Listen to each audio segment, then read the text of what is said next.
Hello. Hey, gang. How is everyone doing? So our topic today is recruiting. How did we end up on recruiting, Zach? I don't remember. We were gathering topics, and this, I don't know who mentioned it, but this was one of the topics someone wanted to bring up because I think a lot of us are going through it and developing in our roles. So that's how we arrived here. It's one of the four pillars when you look at the people side of it. So if you think people, processes, profit when it comes from the operations, a big part of people is RTCK, which a lot of you may recognize, but that's page 234 of the MREA. So recruit, train, consult, keep, right? That's what that acronym is if you read through those pages and what those particularly look like. So recruiting is the leading one of those, and operations can have a big effect on that, especially with just timing and the way that we operate with the onboarding. So it's a good topic. I'm not sure who brought it up though. So if you remember, if it was you, raise your hand or jump in. If it wasn't you and you have some information you want to gather about recruiting or a question, jump in. Hi guys, I am currently working on that myself. And what was it, Zach? Recruit, train? Recruit, train, consult, keep. Consult, keep. So we're in the beginning stages, putting out ads, getting resumes in. Just wondering who else is recruiting and what your best sources are right now for finding candidates that are good. Yes, I'm, the difference between a staff and an agent would be a big delineation for me personally. We don't have much of an issue of people contacting us as agent wise. We get inquiries all the time. So no, I don't have any info with respect to that.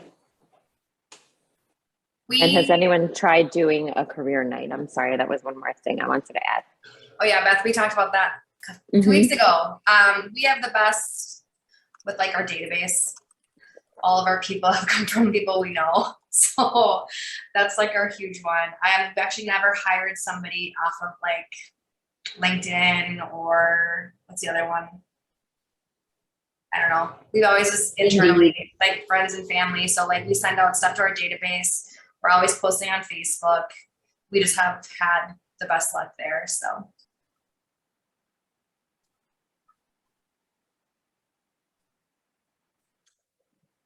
And do you have any type of smart plans in place when you get a new application? Do you send them anything on a regular basis?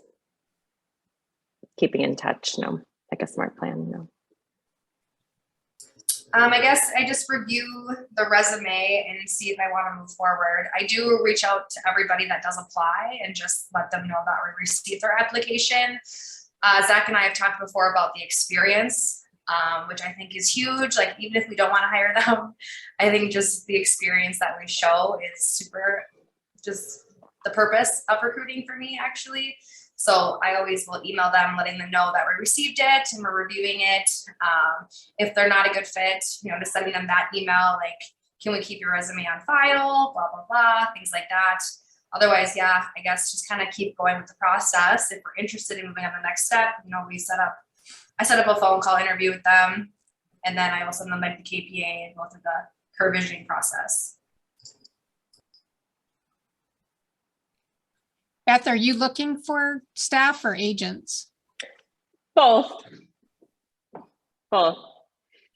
Are you requiring your staff to come into the office? So do they need to live locally? Right now for agents, local, yeah. And for the other staff, probably it'll be in-house. But Okay. haven't thought, actually, we just added a marketing person to our list of people we want to hire. So I'm going to suggest that. I remember hearing that other people do have marketing people that don't work out of their office. So it's I remember hearing that at family reunion, right? Marketing can be virtual. Yeah, I've just been amazed at the talent you can find if you're willing to go virtual. It's amazing big. how many people out there have a lot of experience and want to be virtual. And if they're given that opportunity, they'll take a job with less pay just because they get to stay in the place they are. What would be the best place to put that ad out for a virtual person? You know, we're doing a lot of local things like Facebook marketing, local kind of posts. I wonder what would be the best way to get that word out. I think I'd put it on Wise Hire Indeed, Mhm, but you can do a work from home ad. mhm. I've So also peop- had clients, Beth, who have had success putting it out to their database and on Facebook because people know people who don't live locally. So I had Yeah. somebody just hire a marketer like 3 states away, and all they did was put it on their personal Facebook page that they were looking. For instance, I When- have a pocket operations list of marketers and DOOs that I would send out to anybody who I knew was looking for like virtual talent. But I'm only going to send that out if I know they can live anywhere. So, you know, you never know. Oh, you got One the time- pocket talent listings? Got Or the pocket pocket talent talent list? Jeez, I we do. all should have a pocket list. Yeah. To share. Well, there's some of that's like protected, like private data. They're employees well- somewhere. You know what I mean? Yeah, of course. Sure. Yes, love it. So I could send you my description? Is that what you're saying? Like if you have people, okay. Yeah. Or if I'm you writing this post it on down. Facebook, you know, I'll take that and then I send it to my little pocket list. So All there's right, all I'm kinds writing of that down. to get that talent. Which brings up another great point, Beth, for you guys to put it out on the MAPS group, like, hey, we're looking for this person. You never know Yeah. who we know either. Good idea. Well, in page 204 of the MREA, if you go there, there's a figure in there. That's where it talks about the 7 recruiting sources.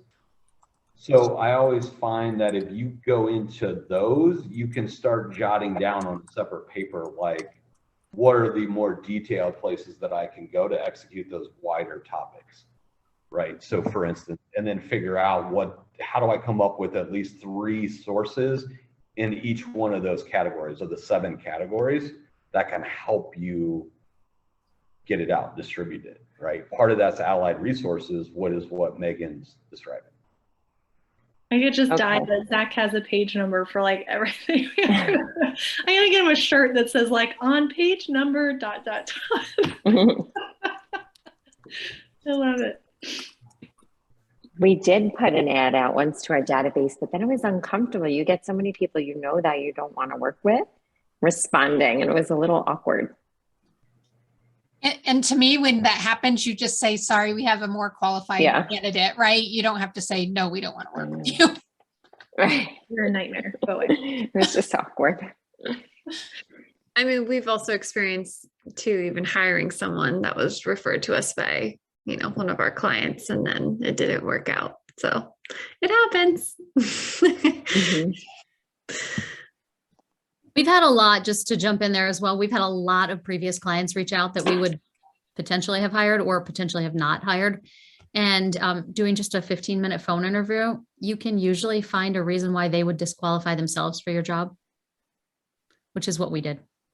You know, a lot of them were looking for work from home. And so it was one of those, oh my gosh, I'm so sorry. You know, it'd be really great to have you in our world.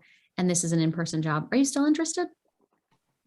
So you might be able to get them out that way Right. without the awkward.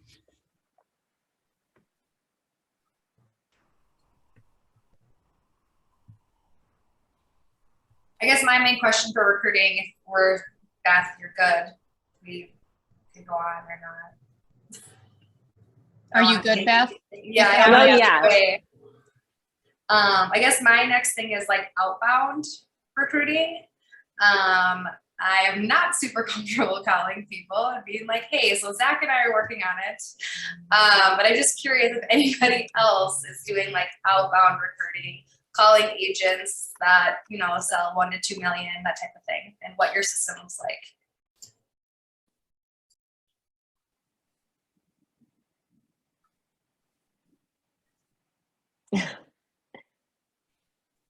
No one's doing that?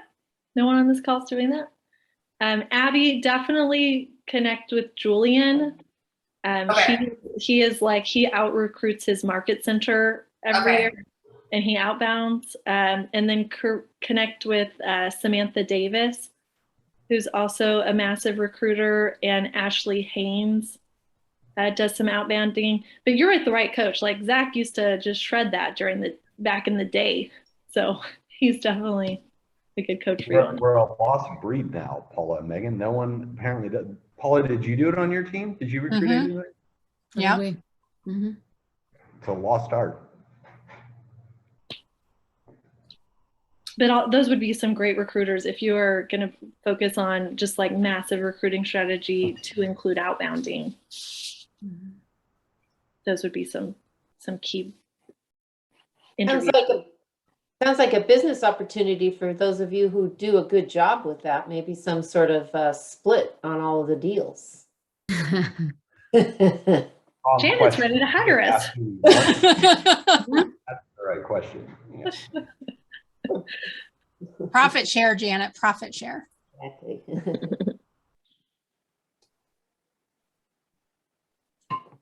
So I'm sorry, go ahead. no, go ahead, Beth. No, I was going to say, I would love to do like some script and role play with anybody looking, because I just did career visioning and I really haven't had that much experience interviewing people and going through the CV process. So I would love to find someone that would love to practice. Cassie, you As just I finished gear career up. visioning too. Yes, I did. I just did the CV class last week with Kristen Cole. So you did? Yeah, I did. But I would love Yeah, we to could- practice doing some of the, scripts she gave us before I actually hire someone, which I'm interview someone, which will be coming up. So if we could get together tomorrow even. Potentially. Yeah, I I'll can't send you a do message. But I'll chat. Well, if you chat me, I can then, because I don't know your name. Sorry, it says iPhone. Oh, I'll put it in the. That's But Beth. yeah, I can I'm send you my sorry, I'll email and we put it can in try the- and set something up. Something up. Okay. Hey, Beth, get Abby in on that too. Abby, put your email in the chat. And the three of Okay. you, that would be a really great. script Yes, practice. I could be like the worst candidate you want or the best. I've interviewed lots and lots of people. So Oh my gosh.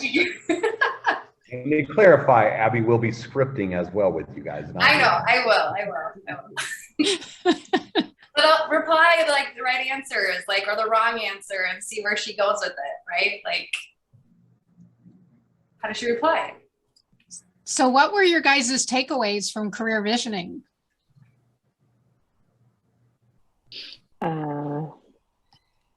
I just put my thing in the chat. Takeaways. You want me to, I'll say my, while you're thinking about it, we just talked about this in class. This is why Paula's asking too. I really liked the quick interview questions that she does, the ways. I don't know if you've heard of that, if everyone on the call has heard of that. So the 15-minute interview that I know, Abby, I think you were just mentioning, that you do with all clients. So she asks 5 things up front, or I mean, 1, 2, 3, 4, 5, 6 things. Work history, experiences, interests, and I can put it in the chat too. Goals, habits, and successes in career. And then after that, she usually knows whether or not she wants to move forward and actually do a KPA, which I think is really helpful because it seems like, for me at least, I'm new in this role, but we jump right into KPA. We immediately have someone contact us and we just order a KPA right off the bat. That's the first thing we do. We never even have a single conversation prior to that. And I think it'd be good to like see what they even want or why they want to be here and what their interest is and with this job. Because I've done a full KPA on someone and then come to find out she wanted a salary position and didn't want to be an agent. So I'm like, well, we're not looking for that. So that was a waste of my time. So yeah, it'd be good to use. And money, the KPAs aren't free. Oh, I didn't even know that. That's something Yeah. I didn't know. So yeah, that too.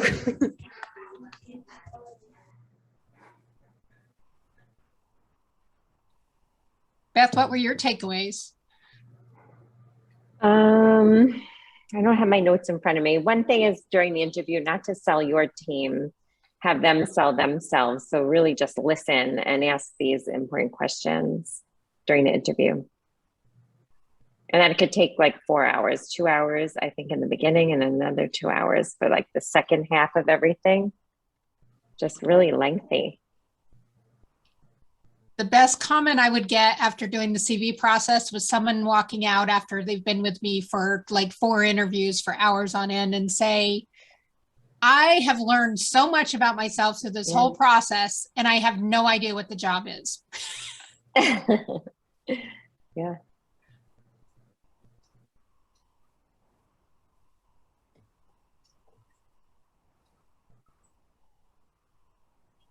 So building on our book study from last month, if you did or didn't do that with us, one of the things that it talked about was bright spots, like what's working well. So who here has a bright spot in their recruiting process, something that's just like goes incredibly well that you could share with us that we could study?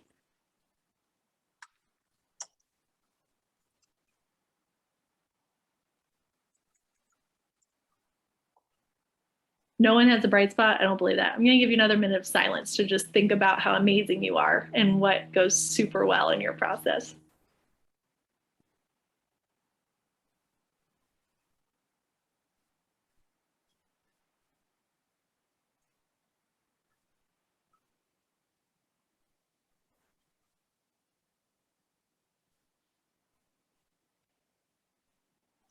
Okay, I'll just throw this out here. I think I'm pretty good at like the KPA follow-up questions, or like the what do they call them? Like the probing questions, right? Like if it just are during the KPA, like when you ask those questions, like on a scale of 1 to 10 or a scale of whatever, 10 being whatever.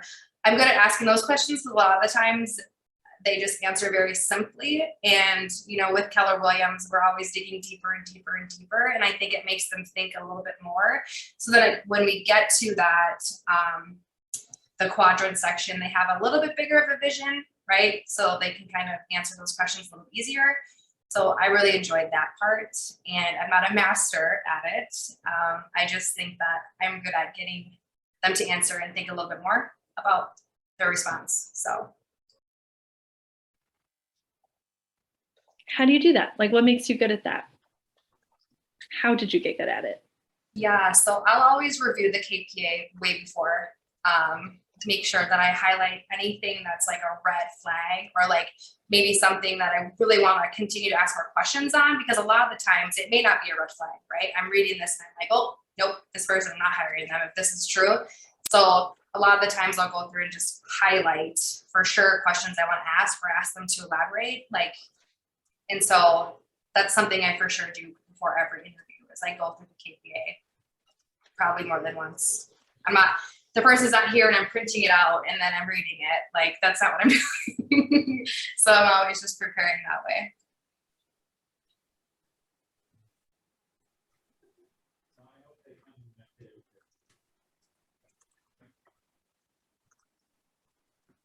I also find that I'm pretty comfortable following on that. I'm pretty comfortable just waiting around for them to answer.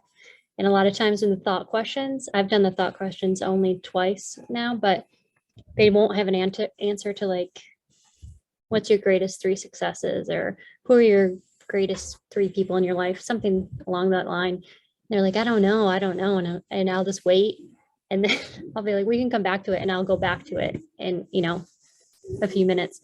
But I'm pretty good at just like being confident and kind of like sort of staring at them, but sort of not. It becomes so awkward, but just wait it out. Because it is true, they will give you an answer eventually if you just wait. You just have to be comfortable in the silence. Like Megan is doing right now. It's awful. The coaches are really good at it. I've learned in the tiny time I've been here. They do a good job at that.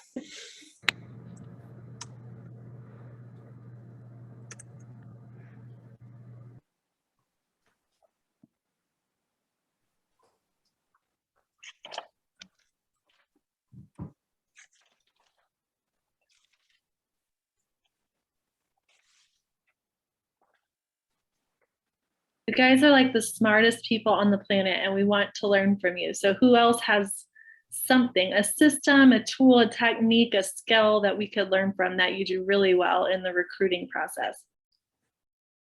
Hey guys, sorry, it's been a little crazy.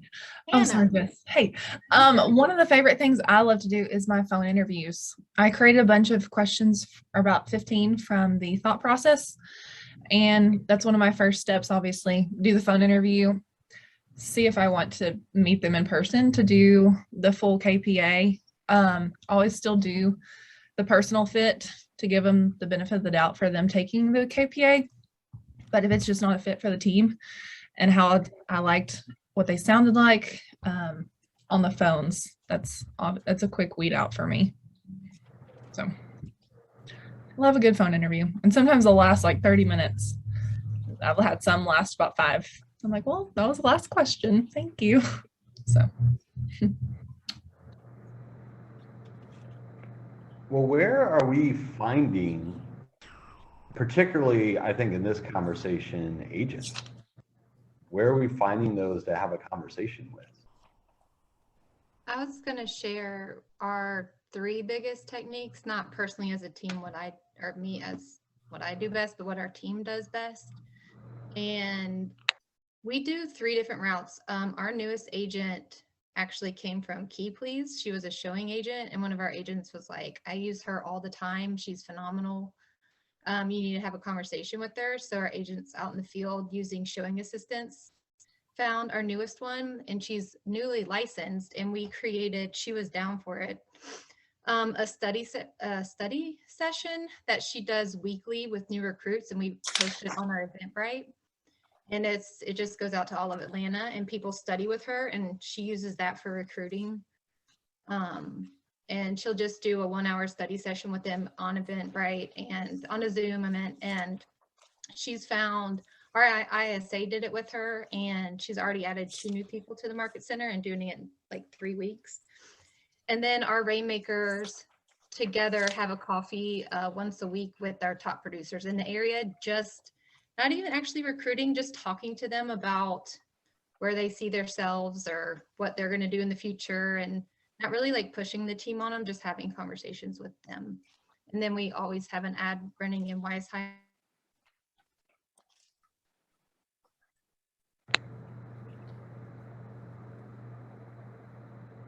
Jess, we can see you talking, but nothing's being heard. Just after Wise Hires when it cut out for me. I don't know about you guys.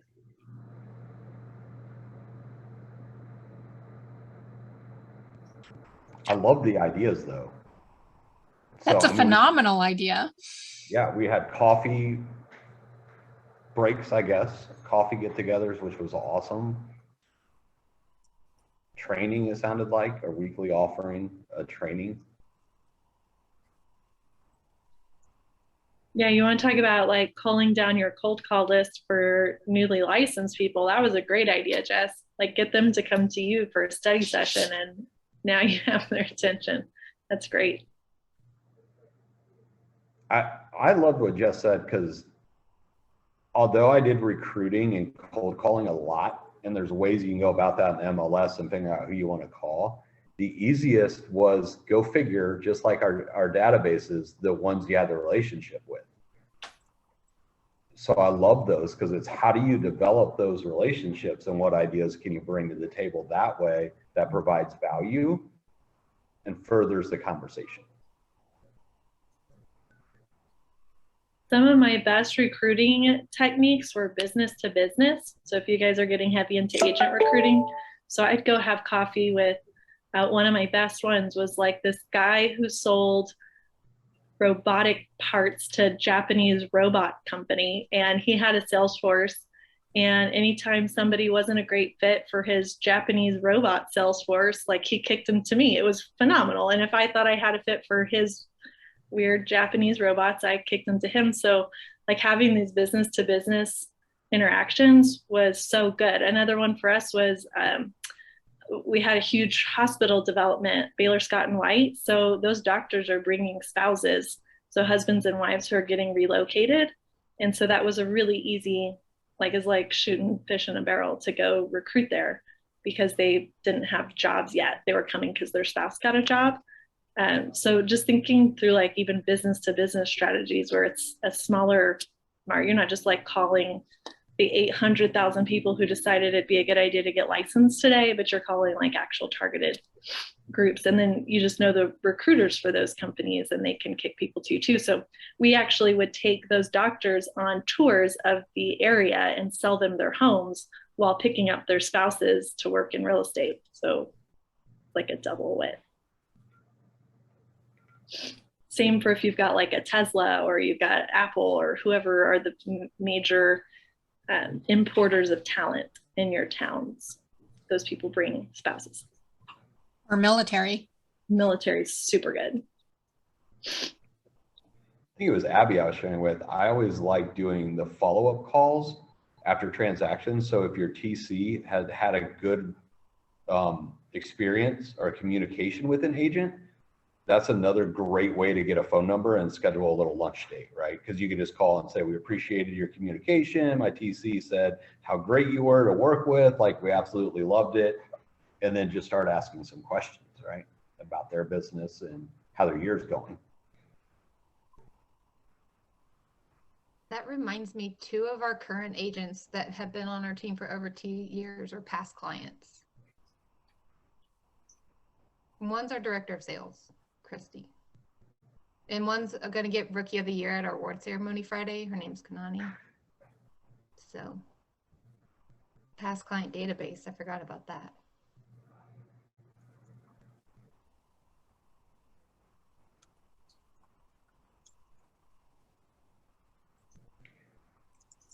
Well, if you really want the eye roll that I normally get, we can go into 4 laws of lead generation.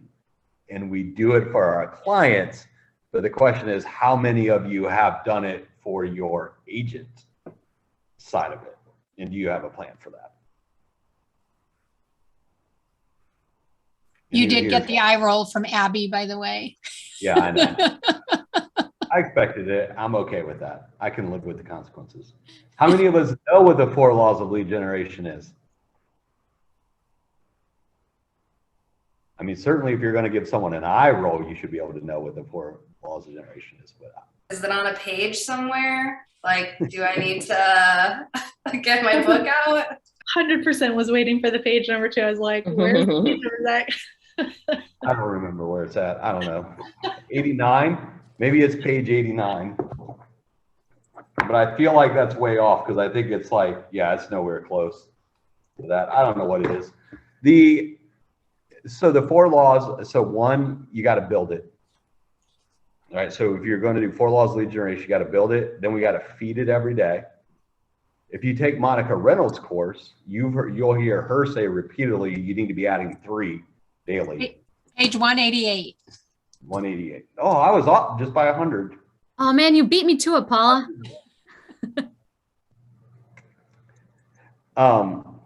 Yeah, I was stumped on the MRA page. Done deal. So when you look at that though, so you're going to feed it every day.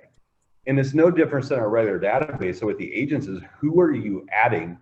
Megan and I had a great conversation about defining what a lead is. And if you look at it, a lead is someone who's going to buy or sell real estate with you, not somebody off of Facebook who just happened to look at a house, right? So there's a difference there when you go through it. It's no different than an agent.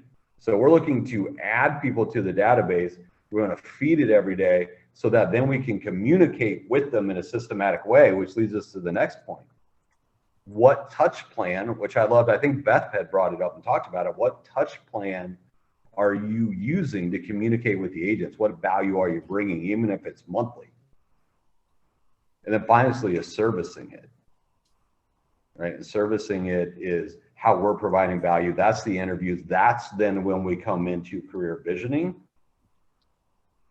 and start implementing some of those things. But up until that point, it's a good place to start looking at, okay, where am I housing the database? Who's responsible for that? Let's draw some clear lines. And then what are the sources we're going to use to feed it every day? And who goes in there?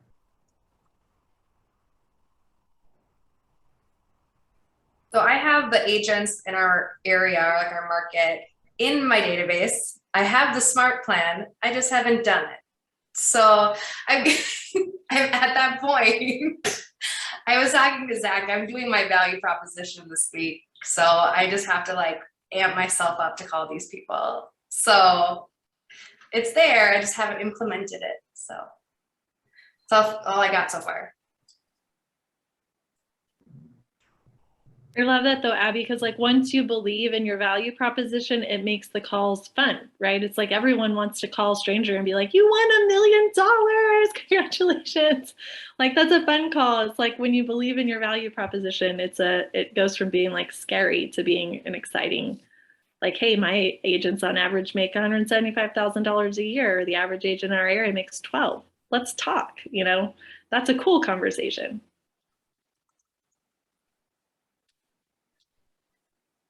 And maybe that's a good place to go. Like, how many of us have our value proposition for recruiting?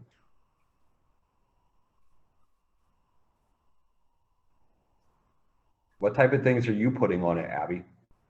Broad scope. Yeah, so I have it up actually. So like reduce splits is one thing on there, like the support staff. Ours right now, what I have is kind of more like the value, like dollar amount. It's just where I've started like putting things right now, like just dropping. So like leads, coaching, that type of thing, all of like the systems, like I said, marketing, all the expenses really that you would have is what we really cover. So. And you have a different one for staff than you do for agents, I assume? Staff is a little different. I've never really had to, staff is for me is more like mission, vision, value. Like that's kind of like we don't really have one. I don't have one for staff, no. Okay. Yeah. I mean, it would be like, you could maybe go on a cruise if we hit our goal. I don't know what I'd even put yet on that one.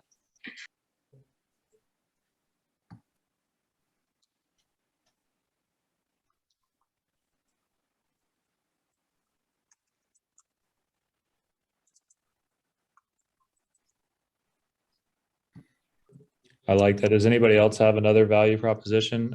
That's something I want to work on for sure. So I'd love any other examples. Our friend Megan shared one. I think it was in the MAPS Facebook group. Did any of you guys see her talent takeaway pack? Yeah, and it's, if you go into the Facebook group, Noah, in the document, she'll be able to see it. It's really good. It was good. So I've been making ours kind of off of hers, and it definitely talks about our culture. It talks about our path to success, how we can offer our proven track record as, and where we're getting our leads from. And, it talks about marketing and lead generation. It talks about the admin support. It talks about coaching and accountability. So I tried to put everything I could think of in there that someone would be of interest to anyone looking for a team who's doing it all alone. So. Awesome. I'll take a look at that for sure. Thank you.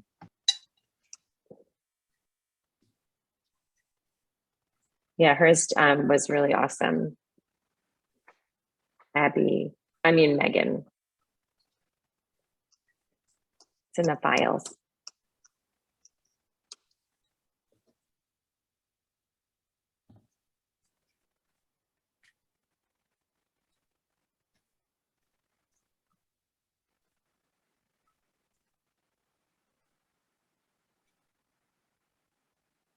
Anything else around recruiting?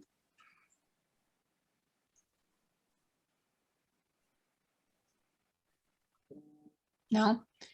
Janet, you want to ask the group your question? Well, my whole recruiting process is being conducted in a 6-month period of time. For agents, it feels like it just takes forever. So I'm trying to hone down the process and then also find out from people really how they're modifying the process to really fit better. I actually kind of worked on this since we talked on Monday, Paula, and I worked some of the things in that some people have said, like I do the thought process questions first. Someone said they're doing those. So that was interesting to me. And so I think just in general, like what are the stopping points where you basically say not a fit? Because I feel like the KPA is very wiggly to me. That's the first spot that I feel like, in my opinion, I would move people out of the process, but it seems like that's not a spot to move people out. And I went through the career visioning, and I don't know how you make a firm decision when that's only 25% of it. So this would be helpful to me to know.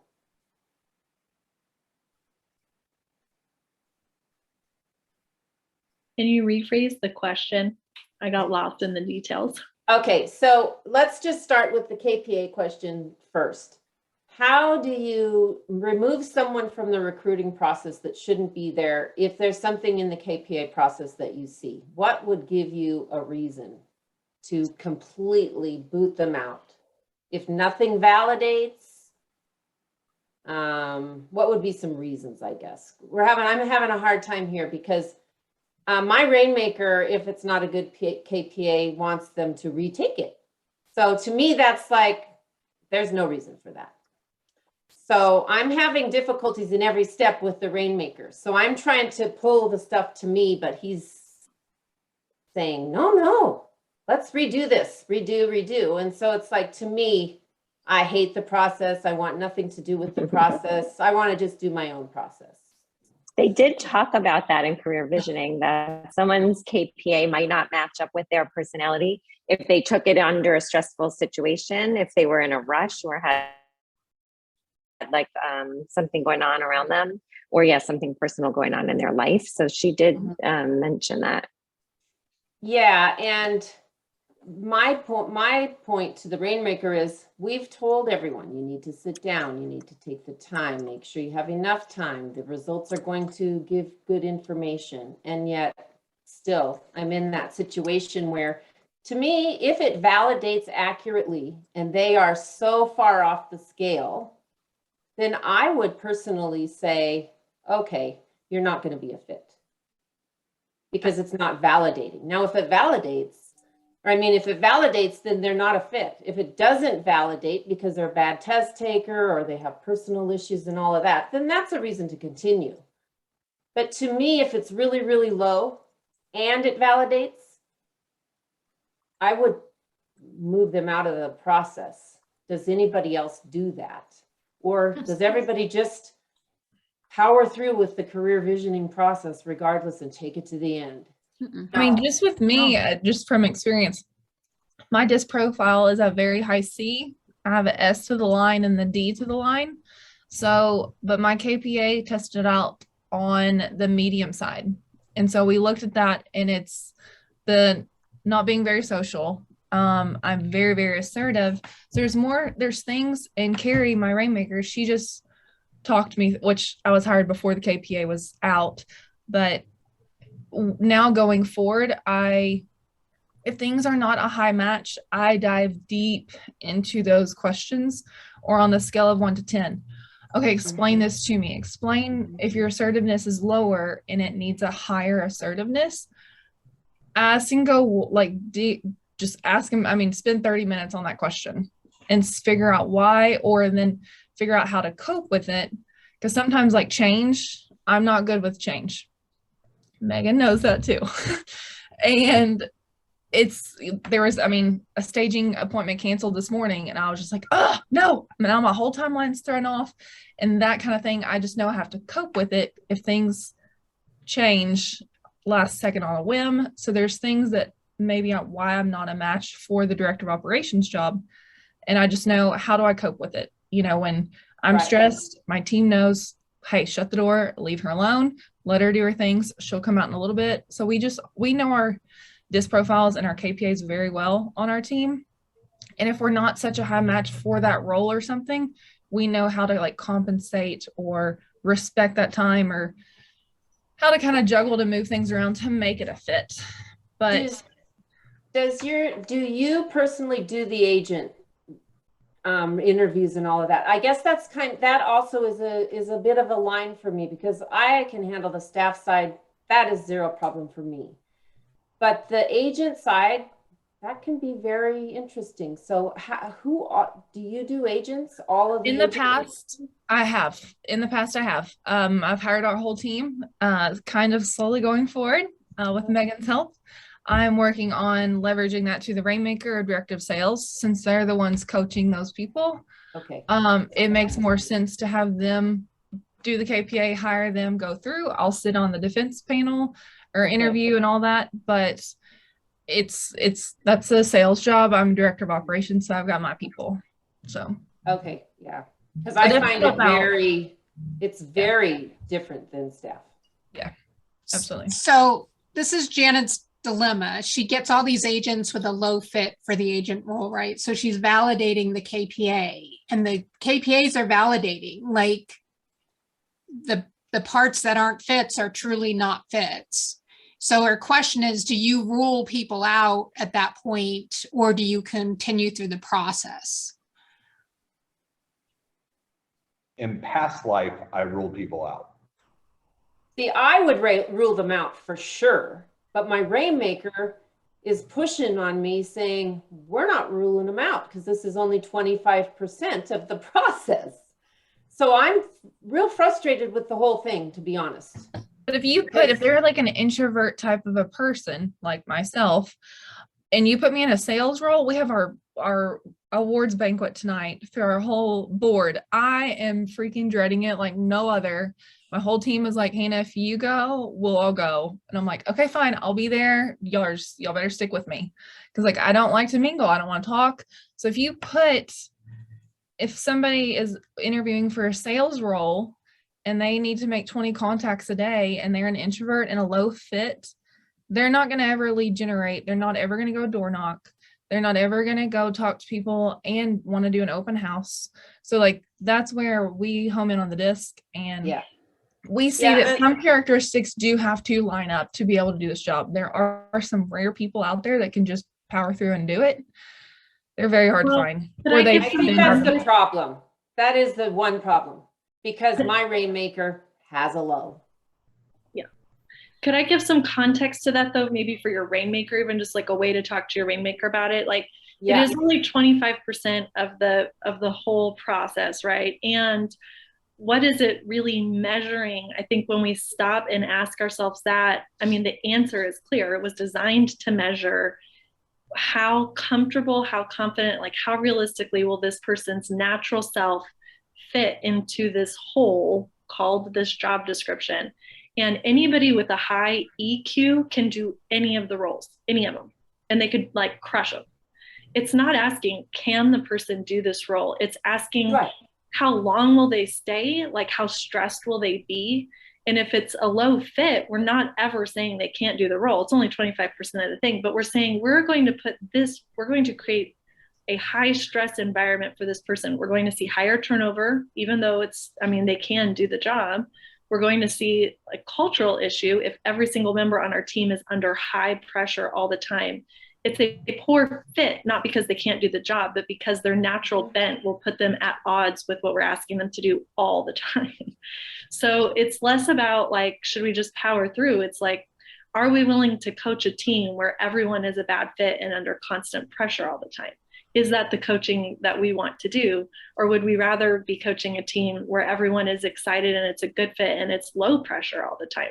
Like that is a way easier job than the other one. Yeah. And not that you can't coach them, not that your Rainmaker can't coach them, not that they can't do it, but it is a very different team where everyone's a low fit. Even if you're crushing your goals, it's not a very happy place. That gives me a really good project for myself. Thank you. I'm actually going to go back and redo and look at everybody's KPI and see what the fits are to see if some of the issues that I've been encountering might have something to do with low KPAs. Poor fit. High EQ, they're going to crush it either way, but they're going to be uncomfortable.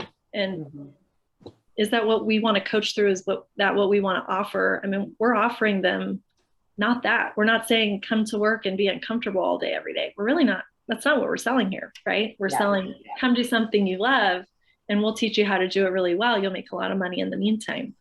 We're going to have a lot of turnover and a lot of bad cultural energy when we hire a bunch of live-fits, even if we hit every single goal. That's very helpful. Thank you. My pleasure.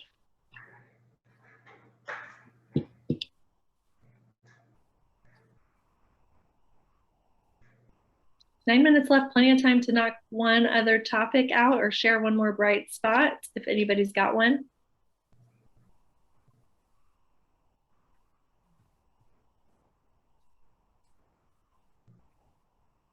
Janet, did you want to ask about the surprise and delight out of state?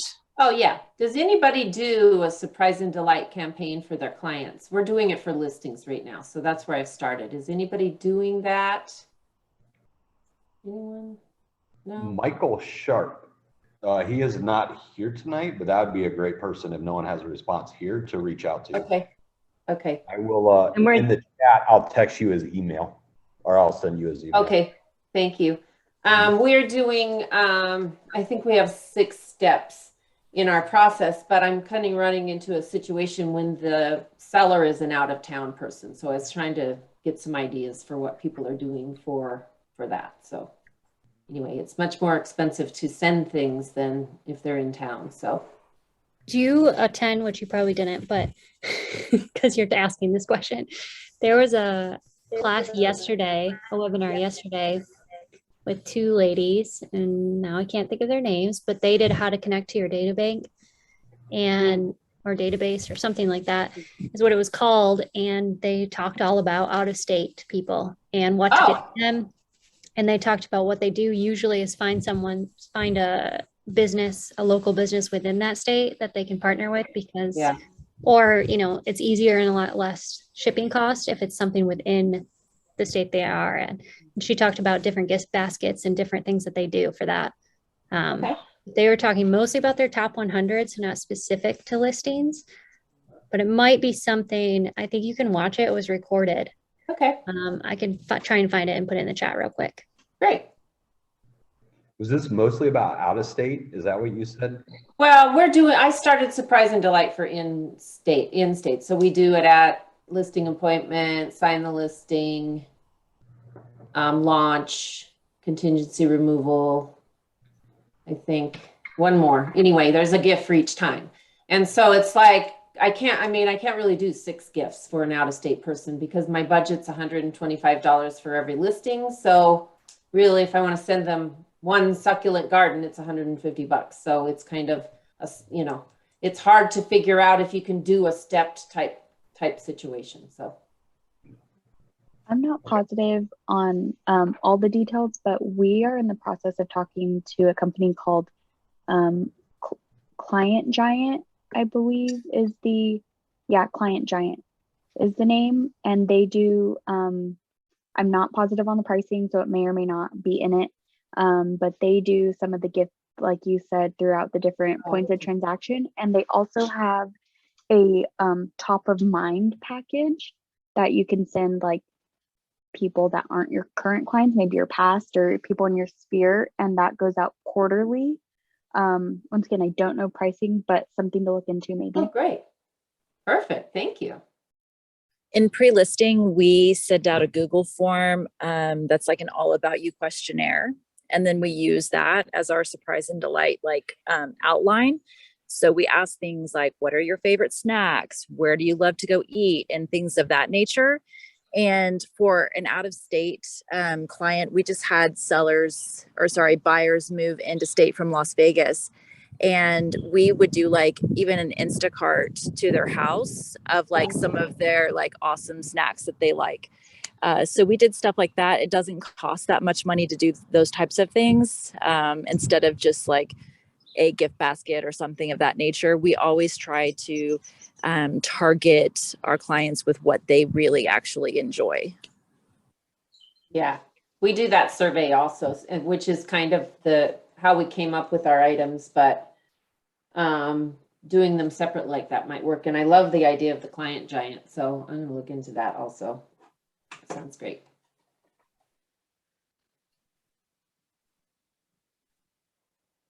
5 minutes left and we don't even have a topic for next week.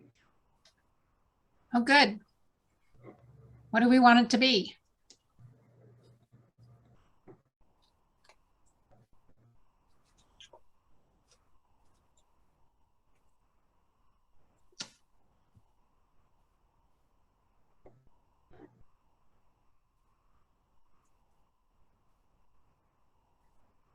Not sure if this is a valid topic, but what about expansion? Is anybody doing expansion, and is that a topic for this group? I'd be interested for sure. It's one I would we've be never interested. covered. Yeah, my director of sales, as I was walking out to get home to get on this call, she was like, so Tom just gave me a project where I have to create a like vision of 5 expansion projects and or companies, and I don't know where to start. And I was like, okay, let's get together on that. So I would definitely be interested in that. Love it. Yeah, I mean, I went to family reunion and that's one of the things I really wanted to get out, because to expand, you have to build your hub and it has to be perfect built before you can go somewhere else and to support an agent. And we've got 2 agents that are 1 hour south and 1 hour north of us, of our market center. So that would be a great topic. Awesome. Yeah, I just went to the ESO in Austin last week, so I got a lot of good information. So Oh, yeah. I'll read through that and hopefully we'll be a little more able to share a little bit more than today. Yeah, and in a week, Christy and I would have met and I'll kind of show you guys what we've come up with.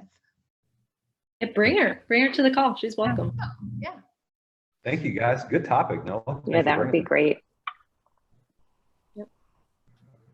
Okay, expansion next week. And book club, just as a reminder, is Fierce Conversations. So plenty of time to pick that up if you've not read it yet before / want to read it with us. And what's the date? We'll be going over that, Zach. That will be 4/6. Sorry, I missed what you said there. What was the book? Fierce Conversations? Awesome. Thanks. All right, gang. Well, we will see you Again, on Facebook. Oh, go ahead, Zach. I was just gonna say, and even if you don't have time to read it, please still show up because you can still get some takeaways. Yeah. Okay, guys. See you soon. Bye. Bye.